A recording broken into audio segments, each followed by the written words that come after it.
titik panas atau hotspot di Provinsi Sumatera Selatan yang terdeteksi oleh satelit 8 mulai berkurang.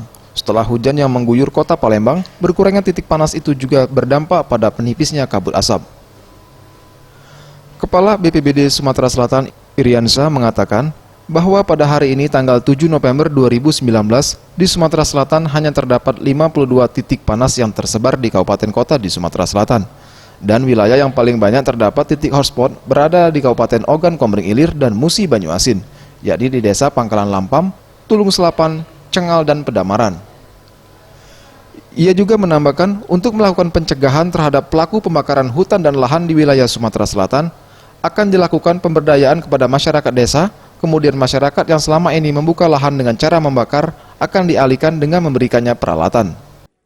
Masih ya fluktuatif ya, namanya. Alhamdulillah sudah sangat berkurang, sudah cukup signifikan.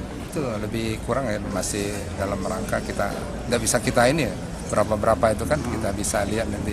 Hari ini kan 52 kan, tapi iya berubah. 52 itu iya. Sejak berapa itu Pak? Berapa hari ini? Tapi ini kan kita bisa lihat nanti kan besok berubah lagi. Kita bisa. Tim Liputan Sriwijaya TV.